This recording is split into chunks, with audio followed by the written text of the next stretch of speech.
Okay, we should be live. Awesome. Bob, thank you so much for joining me, and especially knowing that today was a day full of interviews already, and it's 7:30 where you are. Where are you? I am in Jupiter, Florida. Wow. What's it like? What's the weather like there? Well, I would say it's sunny and warm, except for it's no longer sunny because it's now whatever it is, 7:30, but it's still warm. Awesome. It's been pouring rain here for days. It's been little, I actually have one of those happy lights on, so it's kind of weird lighting, but it's fine. So the podcast or the vodcast, if they're watching live or listening on the podcast, the whole point of this podcast is to help business owners make business better. Like, that's our tagline, business can be better, because I just know there's so many business owners out there who are struggling and stressed, and they're not making enough money. They're not feeling fulfilled and joyful from their business. And so I always just say business can be better. And so that's what the podcast is. That's why I invited you here, because I know that you can help them make business better. So to me, I was just saying before we went live, I was a little bit starstruck when you said yes to come on the podcast, because you're such a successful author and speaker. And I read your book early in my management career. And when I reread it after you said yes, I realized that most of my success is seriously based on these 5 laws. So this is absolutely an honor for me. So thank you so much for joining us. Thank you. I could read your impressive bio, but I would rather, if you don't mind, have you tell everybody a little bit about you. Like, what do you like people to know about you? I really began my business career as a broadcaster, first in radio and then television. Wasn't very good at it, so I graduated into sales and knew nothing about sales on a formal level. And the company where I was working really didn't have any training per se. And when I say per se, I mean at all. So I pretty much stumbled for the first few months. And then fortunately, I found myself in a bookstore, and there was a sales section, which doesn't seem like any big deal now, but this is about 40 years ago when that wasn't an everyday type of thing. And there were 2 books in there. One was by Zig Ziglar and the other was by Tom Hopkins, 2 legends. And I got their books. And by the way, just knowing they were books on sales was very encouraging to me, because I had no idea that there was even such a thing as sales teaching, right? A methodology for such. I mean, I just thought it was knock on doors, call on the phone, try to get in front of people, blah, blah, blah, blah, blah, product, blah, blah, blah, right? That's all I knew. And obviously I wasn't very good at it. And so it really gave me hope and encouragement. And I just opened those books and went to work. And for 3 weeks, all I did, well, after the day job part, I would study and read and highlight and underline and dog ear and Post-it note and everything that you could do. And within a few weeks, really, my sales just began to go through the roof. And it was really an amazing thing for me to see, because obviously there was no difference in me 3 weeks earlier than there was 3 weeks later, other than I now had the information that I needed. I remember Jim Rohn, the great speaker and author and business philosopher, once saying that, you can have the motivation, but you've also got to have the information. Of course, you can have the information and you've also got to have the motivation. So the 2 of them go together. But I had the motivation, but I had not had the information. Well, now I did. And it was encouraging to me, because I kind of saw that if you have a system, you can accomplish what you want to accomplish. To this day, I define a system as the process of predictably achieving a goal based on a logical and specific set of how-to principles. The key being predictability, right? Yeah, if it's been proven. Absolutely. Right. I love that. Yeah. Exactly. Do A and you'll get B. Just keep doing A, you'll get B.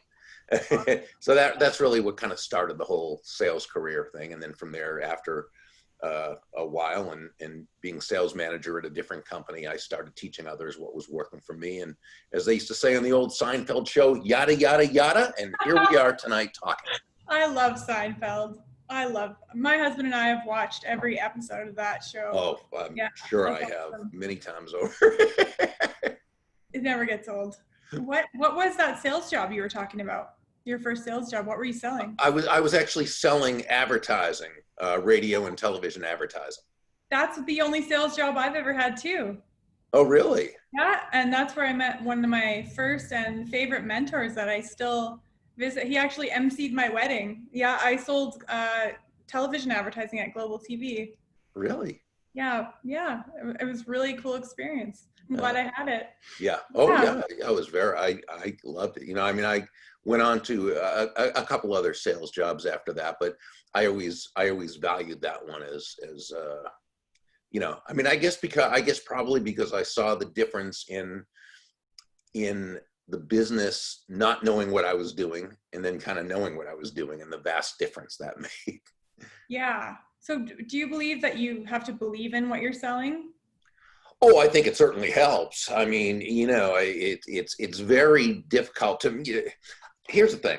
I think that most human beings, we're programmed to want to make a difference. We're programmed to want to be part of something bigger than ourselves. We're programmed to want to make a positive difference in our world. It's really difficult to do that if you're selling a product you don't believe in. Yeah, So, if it's really going to help someone. yeah, yeah. Not that there aren't people that can't do it, and you know, but for me, it would be very, very difficult to sell something I didn't absolutely believe in. Yeah, I only have 3 rules for sales, and the first is be authentic. So that would be a problem for me. I couldn't sell it if I didn't authentically believe in it. You know, second is have their best interest in mind. And so if it wasn't the best thing for them, and then no attachment. So yeah, no, I could never, I always thought that too. I thought that was the key. My first sales key I ever learned was I have to really like believe in what I'm selling. And I really, at that time, TV advertising did work. So at that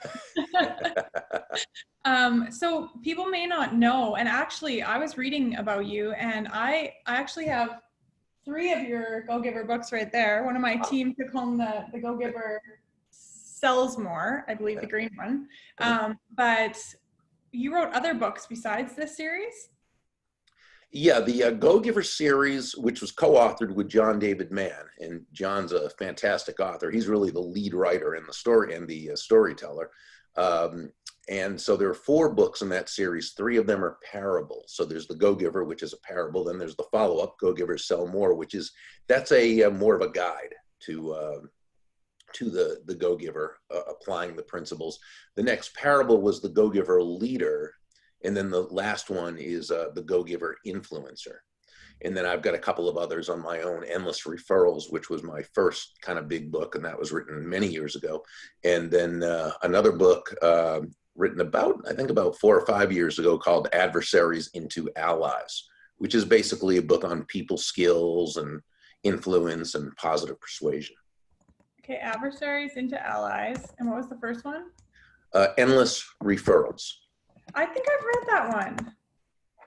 I think that must be on my shelf somewhere. You know, you get so many books and you're like, I think I've read that one. I know the feeling. Absolutely. I had to reread yours. I was so scared that I would sound like an idiot on here. So You could never sound like that. No. I'm so glad that I did though, because you know, you teach something so often. Like I work with a lot of different employees in my own businesses, but other people's businesses too. And I say a lot of the same things over and over. And sometimes I think to myself, I couldn't have made that up. You know, I know that's not my idea, but I'm not sure where I got it from. But yeah, a lot of the stuff came from these 5 laws. So I'd love to talk about, are the 5 laws the same in all the books? Because I can't remember all the books. No, there's 5, they're different in each one, but they're really still all based on the same premise. Okay. And that is that shifting your focus, and this is really the key, shifting your focus from getting to giving. And when we say giving in this context, we simply mean constantly and consistently providing immense value to others, understanding that doing so is not only a pleasant way of conducting business, but it's actually the most financially profitable way as well. And not for some, you know, way out there woo-woo type of reasons. It actually makes very logical sense when you're that person who can move off of yourself, you know, move from an I focus or a me focus to what we call an other focus. You know, people feel good about you. People want to get to know you. They like you. They trust you. They want to be a part of your life, a part of your business. They want to introduce you to others and so forth. And so it really makes logical sense to focus on them, even though it sounds counterintuitive to a lot of salespeople, that they don't see at first why that is so important, why that's actually so beneficial to them to take their focus off of themselves and focus on the other person. It's funny when I guess it's been almost 20 years now that I've been in leadership roles in business, and I can't even fathom thinking the other way. Like, this principle has been drilled into me in so many, like, how could you possibly sell something if you weren't asking questions about the person, trying to help the person? Sure. Well, I think that's you naturally, though. Anyway, I think that's your general character, that you would have that desire to help another human being. And so that's why I'm sure when you read a lot of this, it was more that you related to it as opposed to learning anything necessarily new. I think it gives you a sense of relief, because you're like, oh, I don't have to be like a pushy, whatever stereotype. I can't tell you how many people have said that same thing to me, that it was a relief to them that they could conduct business the way they wanted to, in a way that was congruent with their values, and be very financially successful. And feels good for both people. Exactly. It's yeah. Actually, you know what? When you said that's in my nature, I was about to deflect the compliment, but then I remembered the reason I asked you to come on the podcast was because I had a lovely lady in my office a few weeks ago, that maybe a month ago now, maybe even 2. I moved. Time is warping for me. But she said to me, have you ever read The Go-Giver? And I was like, yeah, I read all of them. Look, they're right there on my shelf. And she said, you remind me of that book. And I was like, oh. So that was the best compliment I've ever gotten. So really nice. Well, thank you. Yeah. And so I'm like, I'll just ask Bob, maybe he'll come. So again, thank you so much for coming. My absolute pleasure. Thank you. So maybe we should talk about the 5 laws. Okay. Well, the laws themselves are the laws of value, compensation, influence, authenticity, and receptivity. The first law, the law of value, is really the foundational principle. And it simply says that your true worth, in the business sense, of course, your true worth is determined by how much more you give in value than you take in payment. Now, when you first hear this, it's sort of counterintuitive, because, well, give more in value than I take in payment? How would that even work? It sounds, like I'm losing money on every transaction, right? It's a recipe for bankruptcy. Give more in value than I take in payment. So we just have to understand the difference between price and value. Yeah. Price is a dollar figure. It's a dollar amount. It's finite. It is what it is. Value, on the other hand, is the relative worth or desirability of a thing, of something, to the end user or beholder. In other words, what is it about this thing, this product, service, concept, idea, what have you, that brings so much worth or value to another human being that they will willingly exchange their money for it and be glad they did, while you make a very healthy profit. There are numerous examples, of course. One very generic one that I often use is, if you were to hire an accountant to do your taxes, and she charged you $1,000, and that's her fee, or literally her price, $1,000. But what value is she giving you in exchange for this? Well, through her years of hard work and study and knowledge and getting to know you and caring about you and what you're looking to accomplish, learning about your business, she's able to save you $5,000 in taxes. She also saves you countless hours of time, and she provides you and your family with the security and the peace of mind of knowing it was done correctly. So she has really given you well over $5,000 in value in exchange for $1,000 price. So she gave you more in value than she took in payment. So obviously you feel wonderful about it, but she also made a very, very healthy profit, because it was worth it to her to exchange her time, knowledge, and so forth for that $1,000. But that happened not because her focus was on the fee. Her focus was on providing you with immense value. And that's why we say that money is simply an echo of value. right? Money is an echo of value. It's the thunder to value's lightning, which means really nothing more than that the value must be the focus, the value you're providing another person. The value comes first. The money you receive is simply a very natural result of the value you've provided. So that's really the law of value. That's the first one. I have a question about that, because I see a lot of people, and even myself being a consultant, like the coaches that I have still charge sometimes almost twice as much as I charge, and they're always telling me to raise my fees. And when it's like a one-on-one situation, like a consultant, it's extra hard because it's me selling myself, I feel like. But I tend to, myself and others that I work with, they tend to be they don't see the value. Do you know what I mean? It's hard for them to, so for me, I've got it on paper, like written out everything that they get, what it's worth. And then I remind myself, like clients who have made like $2 million more when they've paid 30,000, you know, like there's actual dollars attached. But is there some advice that you can give to people who might be listening that are thinking, you know, what is the value, or how do I elaborate on that, or how do I get clear on that? Well, I think it's a matter of deciding what your value is, because as you said, you know, if they're making so much more as a result than what they're paying you, you're giving them a lot more in value than you're taking in payment, and you should be compensated for that. Obviously, you know, if they're making $3 million, you can't charge $3 million. That wouldn't be worth it to them. But if they're making $3 million, I would think you're making at least $100,000 to $150,000. So I think it's first deciding really what you're worth, and understanding why you're worth that, and really buying in to that being what you're worth. So you first have to sell yourself on the idea that you're worth that, or you never will charge more. You know, or when you say what the fee is, you'll hesitate a little bit, and you know, so it's first selling you on understanding that.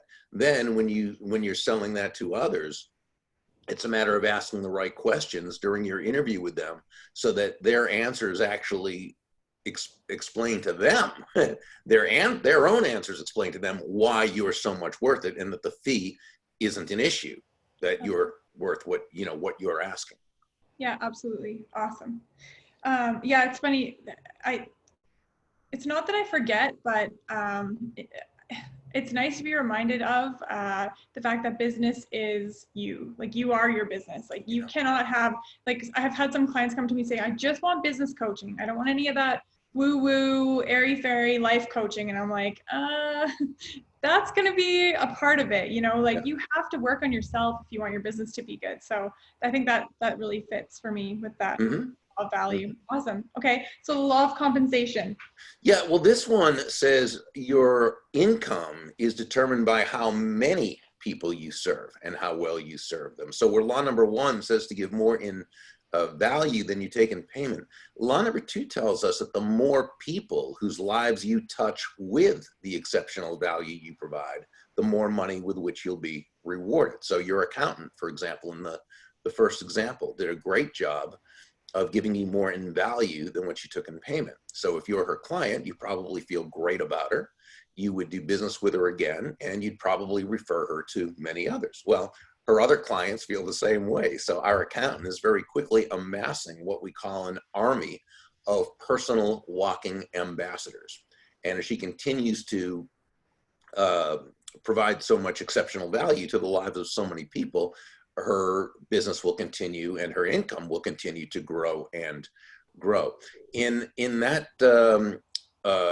part of the story, Nicole Martin was the CEO who Joe went to visit.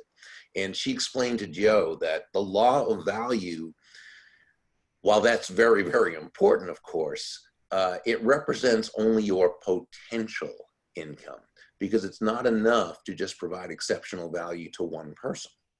Law number 2, the money you receive, or the money you make, the amount of money you earn, is all about how many lives you impact with that value. So it's really, in this case, about impact.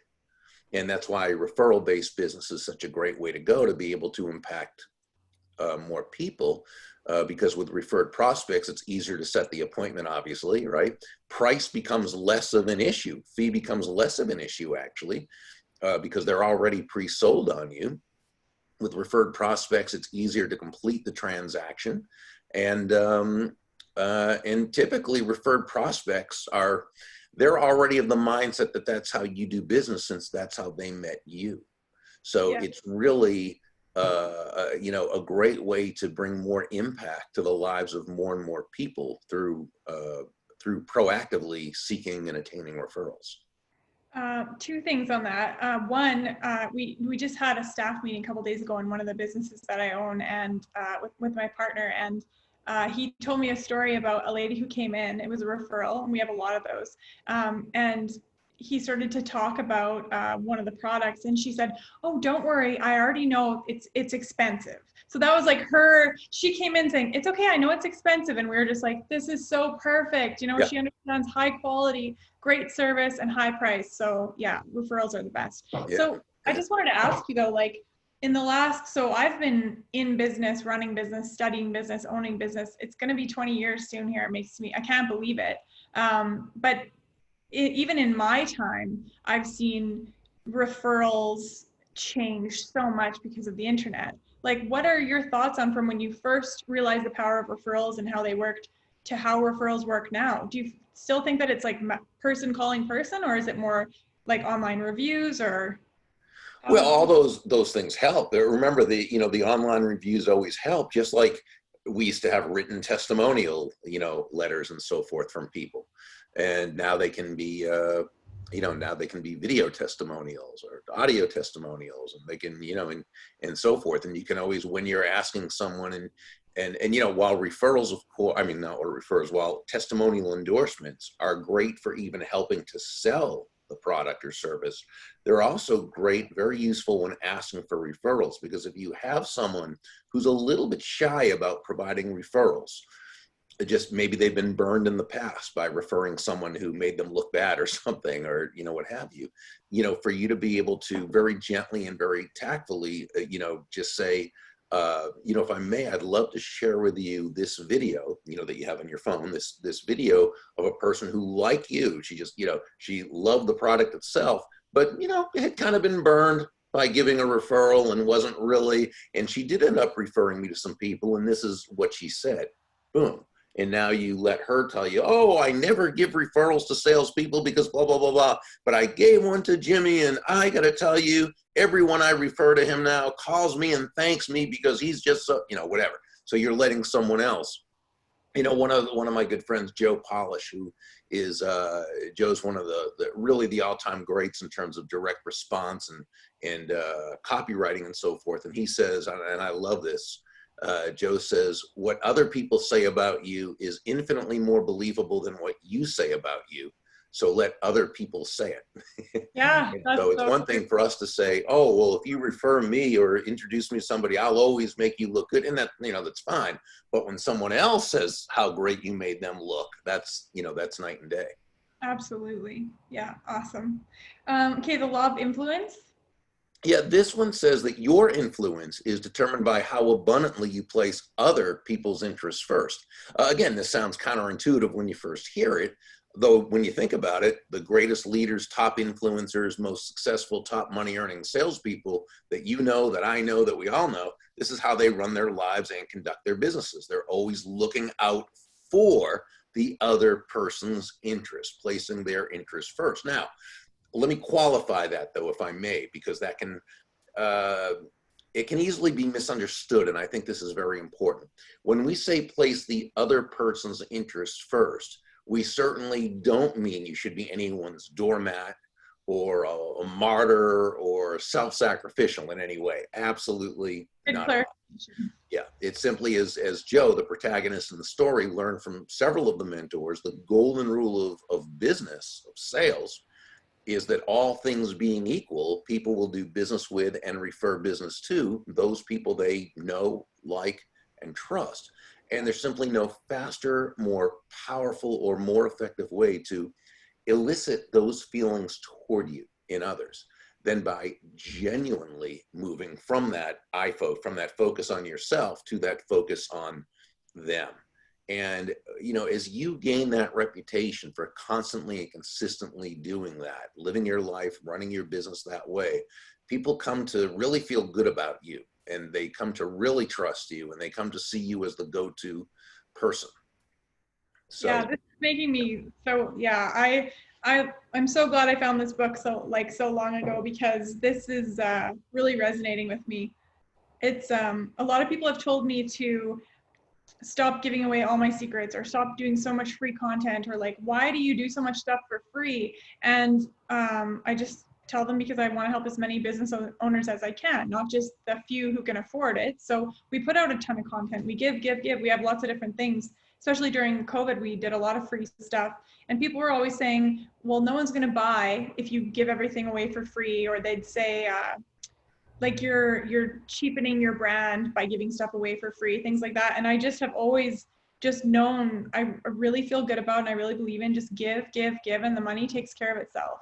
well, it tends to also, what it does is, I don't think it cheapens any. First of all, if you look on, on the internet, you look at the top producing business people out there who have content, they put content out all over the place. I think when we live on the creative plane, what happens is we come to understand that all the content we put out there really logically and rationally serves a purpose, and that is it gets people to understand we know our stuff. Mm-hmm. Okay, and that they want more of that. Yeah. And I'm not sure we can give everything away. There's so much to be, you know what I'm saying? Yeah. If you're living on the creative plane, you kind of don't even think like that. But because there's going to be a certain amount of people who are going to pay top dollar to learn from you. Yeah. Yeah, absolutely. Okay. And so when you said placing other people's interests first, there was a little caveat there. You don't want anyone to be a doormat, or right. Like, they need to take care of themselves, obviously. Yeah, I mean, because people, I think, when they hear the term go-giver, they think that means you just give yourself away and you don't make a profit. And we've already talked about that part, right? No, go-givers make a great profit because they're not selling on low price. They're selling on high value. Yes. Okay. And so, and they might think, well, do you just let people take advantage of you? And what I'm here to say is, there is nothing about being a go-giver that is in any way congruent with allowing yourself to be taken advantage of. And if a person feels as though they're constantly being taken advantage of, excuse me, and I don't mean every so often that's going to happen. We're human. The only way to never be taken advantage of throughout our lives is to never do anything or never trust anyone. So I'm not talking about that. I'm talking about the person who, as a pattern, they're taken advantage of. And you know what I'm saying? If that's the case, it's not because you're a nice person, even though you probably are. It's not because you're a giver, though you probably are. No, it's not because of that. It's because you're doing things in a certain way that create the environment for you to be taken advantage of. It's very important to understand. I don't think, but that's one of the hugest things I've ever learned, and that people need to learn, is that responsibility for circumstance, right? Like, oh, well, like, everyone takes advantage of me. This always happens to me. It's like, yeah, what are you doing that you need to change? Right. Who is there? Who's there in every one of those situations? Common denominator. That's awesome. Yeah. There. I love that. I'm going to use that. Who is there? Okay. Law of authenticity. Yeah, this one says the most valuable gift you have to offer is yourself. In this part of the story, Deborah Davenport was the mentor who Joe, well, he actually never met her. It was actually her giving a talk at a symposium. And she shared a lesson with the audience that she had learned in her sales career, and that is that all the skills in the world, the sales skills, technical skills, people skills, as important as they all are, and they are indeed all very important, they're also all for naught if you don't come at it from your true, authentic core. When you do, when you show up as yourself, right, day after day, week after week, month after month, people feel very comfortable with you. They feel good about you. They feel safe with you, right? They know who they're getting. And that's very important for people. They begin to know you. They like you. They love you. They trust you. They want to be in relationship with you. They want to buy from you if they need what you have, and they want to refer you and introduce you to others. So why then do people not show up authentically if it's so good for business and so good for life? And I think really the main reason is that the people who don't show up authentically don't have the self-confidence to do so. Because let's face it, it's difficult to show up authentically when you don't feel as though you have anything authentically worthy of showing up for. Yeah. Okay? And I think it's important that we understand the two types of value that we as human beings have. One is what I call intrinsic value, and that just means as a person, you bring value to the table with you. But we also have what I call market value. And I define market value as that combination of strengths, traits, talents, and characteristics that allows a person to give value or add value, bring value to others, to the marketplace in such a way that they will be rewarded for it. And we all have that. We all have strengths. We all have those talents. And we have different talents. The challenge, though, with recognizing these talents and embracing them, and this is when you were talking about earlier about even understanding, really kind of on a heart level, really knowing what you bring to that other person, even though you logically know it, right, is we're human beings. And as human beings, we're so emotionally involved with ourselves. We're so emotionally close to ourselves. It can be very difficult to see those elements of value that we bring to the table.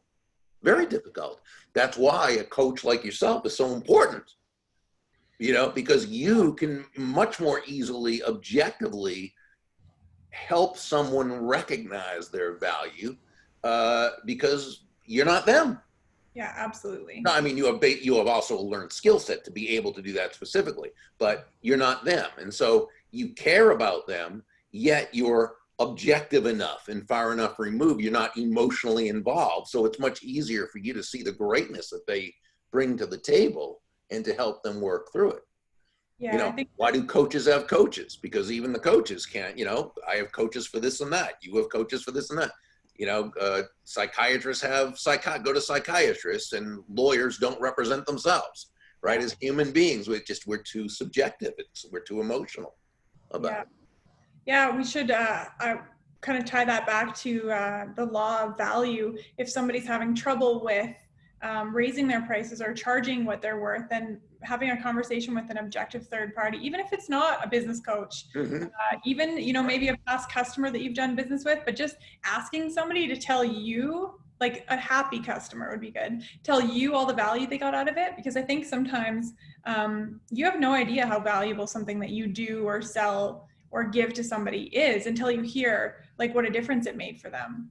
Well, you really touched on something very vital right there. And that is, and Richard Weilman, who's a great consultant to the financial services profession, he talks about actually, going to lunch or coffee or whatever with some of your most loyal clients, the ones who've been doing business with you for a long time. They depend on you, they refer you, and simply asking them, thanking them for doing that, and say, I'd really love to know, what is it about me or my company or our product, however you would frame it based on what you do, that you really, really find to be of such value.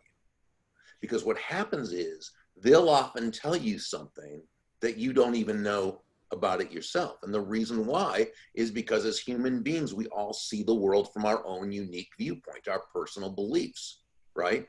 We have our likes and dislikes, those things. We remember, value is always in the eyes of the beholder. And so, what we would find valuable isn't something that someone else might. And what we don't even see as being of value is something that might mean the world to someone else.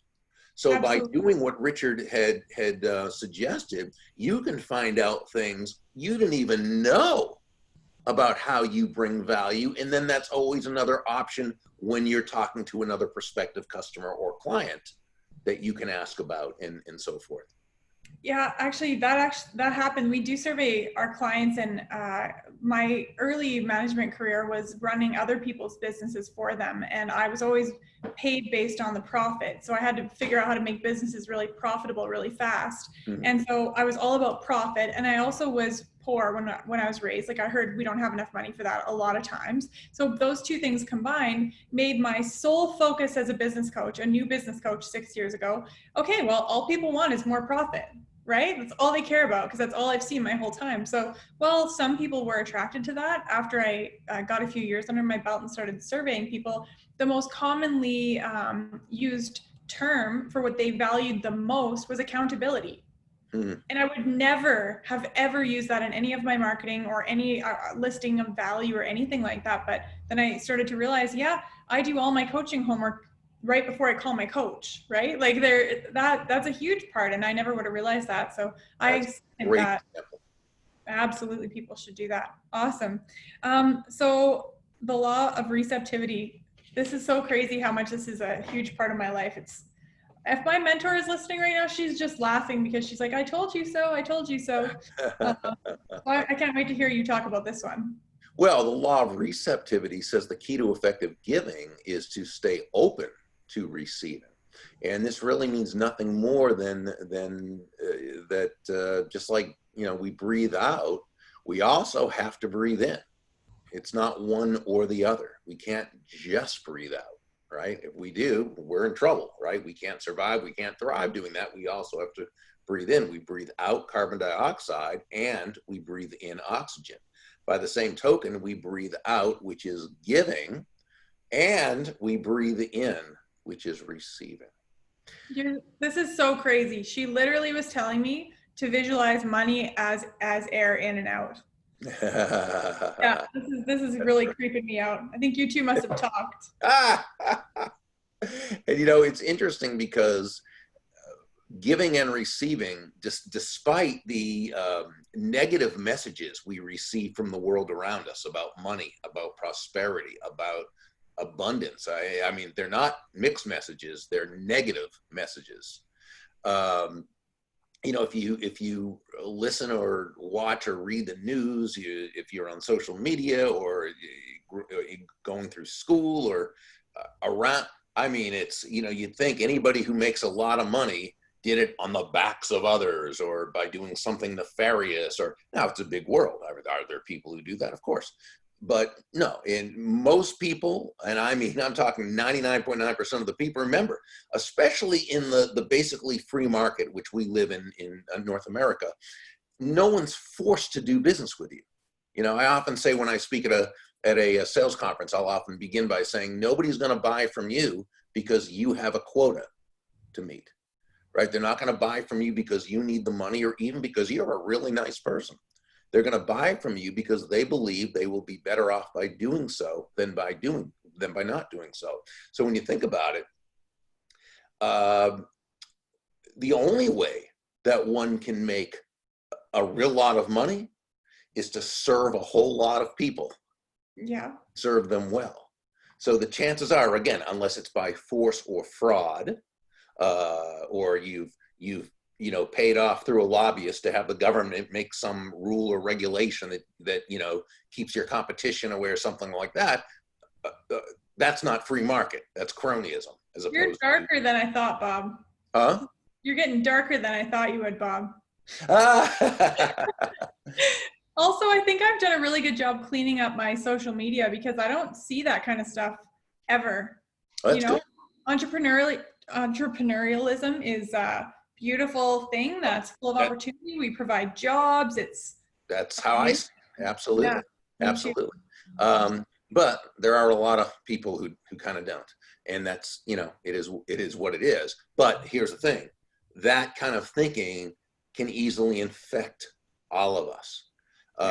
My friend Randy Gage, who's one of the biggest prosperity authorities in the world right now, And, he talks about if you go to a movie, right, there are typically two types of characters.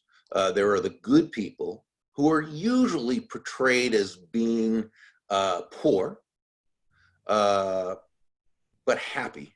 Okay, they're the good people, right?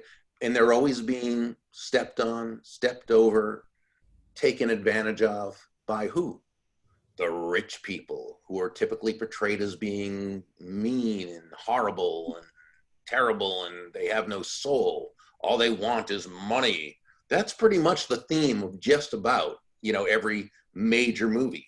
Watch next time and you'll see. It's a constant theme. So you think, well, that's no big deal. It's only a movie. Well, may only be a movie, but it's something that people watch from the time they're little, and they see that story playing itself out. It's the first Spider-Man movie where Peter Parker asks his Uncle Ben, why are we poor? And Uncle Ben says to him, well, Peter, we may not be rich, but at least we're honest. What a horrible, horrible message that is for any kid watching that movie to hear. Yeah, what's the premise there, right? If you're honest, then you're not rich. If you're rich, you're not honest. Yeah. So in these kinds of things, this gets in our heads unconsciously. Opposite. Right. And so that's why I think we need to make a study of prosperity. Okay, Yeah. So Randy Gage and Bob Proctor and David Nagel and Ellen Rogan and some of the people who this is what they speak on, prosperity mindset. Yeah. So very important. But so we go back to giving and receiving not being opposite concepts, despite what we hear from so many. No, giving and receiving are simply two sides of the very same coin, and they work in tandem.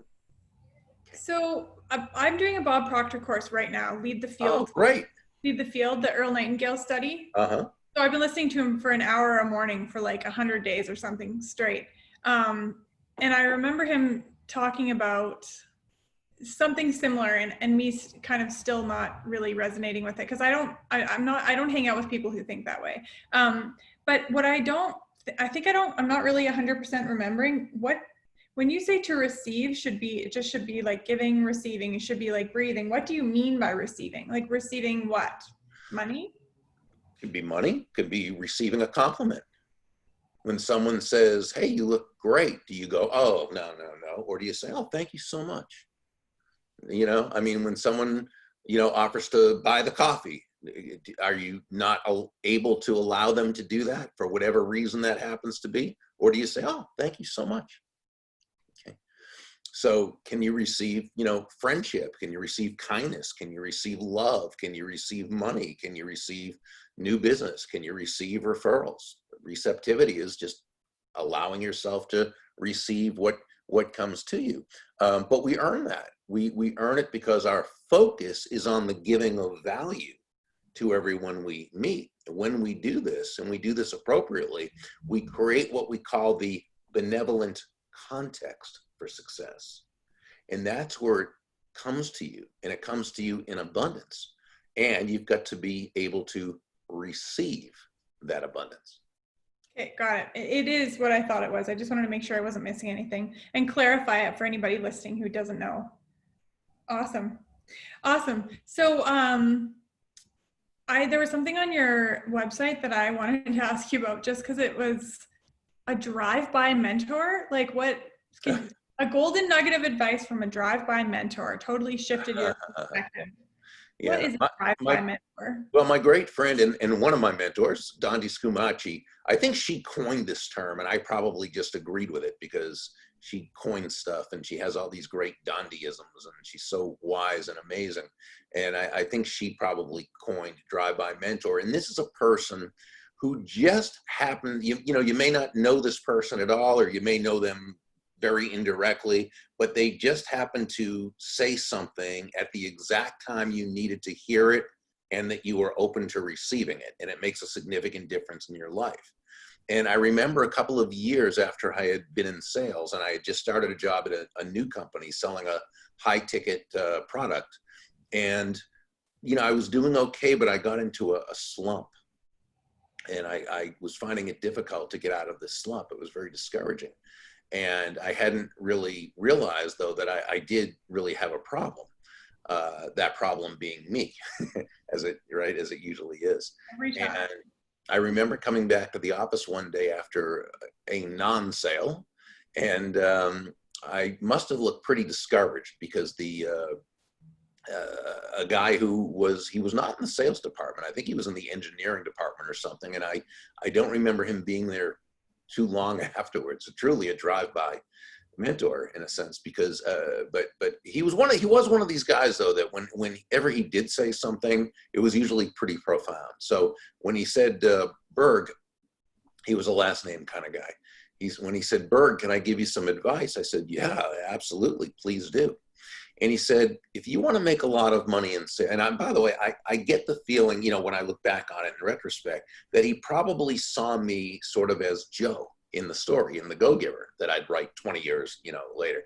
That, as that kind of young up-and-comer, ambitious, aggressive, but whose focus just wasn't in the right place. Yeah. And so he said, "Burg, if you want to make a lot of money in sales," he said, "don't have making money as your target. Your target," he said, "is serving others. Now, when you hit the target, you'll get a reward, and that reward will come in the form of money, and you can do with that money whatever you choose. But never forget," he said, "the money is simply the reward for hitting the target. It ain't the target itself. Your target is serving others." And that was my epiphany by the drive-by mentor. That's awesome. That's awesome. Do you ever talk to that guy? I haven't seen him since he said that. I mean, I seem to remember I maybe saw him around the office a couple times after that. And I think he retired or something, because never. I don't even know his name. Oh, I wish you could tell him how much of a difference. Oh my gosh, I would love to. Yeah, yeah. Maybe give him some money. Yeah, a whole lot of commission for that advice. Awesome. There's one more thing on your website I want to ask you about, why being a go-giver is absolutely congruent with and honors human nature. Because human nature says that, and Dale Carnegie pointed this out in his book, How to Win Friends and Influence People. In fact, I think it was the underlying, premise in his book. It's where he wrote, ultimately, people do things for their reasons, not our reasons. Yeah. And so when we tune into that, and that's really what the Go-Giver is all about. It's shifting our focus off ourselves and onto them. It's understanding that selling, by definition, really, is simply discovering what the other person wants, needs, or desires, and helping them to get it. Yeah, absolutely. Understanding that, yeah. Yeah. I always replace the word selling with serving. I just say it's not selling, it's serving. I say selling is serving. So it's, it's semantics, but it's, it's that from you too. I'm like, all this stuff, all these laws I made. Remember I told you I had my 3 rules? I'm like, oh shoot, I took them all from your book. That's just awesome. Yeah, and it's certainly, this stuff works. Like, I'm sure you've seen it work in your own life. That's where the book came from, right? You took the stuff that you learned, and why did you guys decide to write it as a parable? Because, years ago when I had endless referrals, it was a how-to book. It was on, it was how salespeople and entrepreneurs could go out and develop those know, like, and trust relationships. And it was it was a system, right? That, as we were talking about before. But I'd always read lots of parables, and I always found them just great reads because, I think stories connect on a much deeper level. And so I always felt I learned a very valuable lesson. I enjoyed the read, and I was much quicker to apply it. And I thought, what if we could take the basic premise of endless referrals and kind of rework it a little bit and put it into a parable. And then, of course, I asked John to co-author it with me and be the lead writer. He was the only one I asked. He was the only one I wanted to have do that, because he was the editor-in-chief of a magazine I used to write for. And at the time, very few people outside of a certain niche knew of John's brilliance. Fortunately, I was one of them who did. So I had asked him, and you know, so we actually, I think we wrote it in about maybe 3 months, but then it took a year and 25 rejections from New York publishing houses to actually get someone to accept it. And it turned out to be the perfect publishing partner. And how many rejections? About 25. Yeah, that's good to know for people. Sure. I have to tell you, I hate parables. Your books are the only ones I read. I read a Robin Sharma parable once. Wonderful. And I remember being so annoyed with it because I'm like, what are the laws that I need to learn? What are the lessons?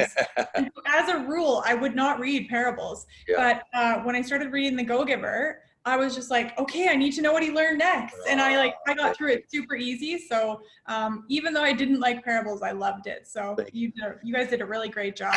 Excuse me. Thank you. Well, that means even more to me, knowing you don't really even like parables and you still enjoyed it. So thank you. Yeah, you're welcome. Thank you so much. So usually at the end of my podcast, I like to ask my guests if you could only give the people who are listening one really quick bit of advice, like something actionable that they could do. We call it a quick tip. And the people listening are all business owners. Is there something that you would give them as your quick tip for today? I would just say, in whatever you say and whatever you do and whatever you tweet or write or post or orate or whatever, just before you say it, ask yourself, is this most likely going to bring value or add value to this person's life or not? And if it does, then say it, post it, tweet it, pin it, what have you. If not, don't. I love that. That's awesome. Thank you. Awesome. I love that. My quick tip is to read The Go-Giver. And then so sweet. Thank you. They're on the shelf here. You guys can come borrow them. Thank you. So do you want to tell people where they can find you, follow you? Do you have a newsletter? Like, do you send a weekly email or anything? Well, if they go to Burg, BURG.com, they can subscribe to the list, and they will, they'll receive, first of all, some 4 really, really value-based reports, but which are quick, easy reads. But they also will be notified when we do. I have a video on my blog at the Burg.com blog. I do 2 videos a week, and which are mainly around, they're either on people skills or sales or something go-giver-ish or whatever. And we have a really neat following with that. So they'll be notified when a new one is out.